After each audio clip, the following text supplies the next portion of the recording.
मी सुनेत्रा अजित पवार गांभीर्यपूर्वक प्रतिज्ञा करते की कायद्याद्वारे स्थापित झाले आहे अशा भारताच्या संविधानाबद्दल मी खरी श्रद्धा व निष्ठा बाळगीन।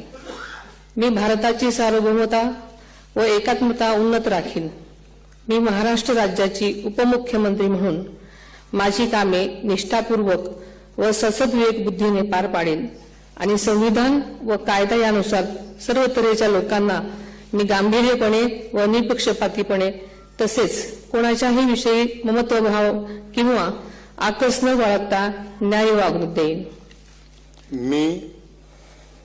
मी सुनेत्रा अजित पवार गांभीर्यपूर्वक प्रतिज्ञा करते की महाराष्ट्र राज्याची उपमुख्यमंत्री म्हणून माझ्या विचारार्थ आणली जाईल किंवा मला ज्ञात होईल अशी कोणतीही बाब अशी उपमुख्यमंत्री म्हणून माझी कामे यथायोग्य पार पाडण्यासाठी आवश्यक असेल ते खेरीज करून एरवी मी कोणत्याही व्यक्तीला किंवा व्यक्तींना प्रत्यक्षपणे वा अप्रत्यक्षपणे कळवणार नाही किंवा त्यांच्याकडे उघड करणार नाही। धन्यवाद।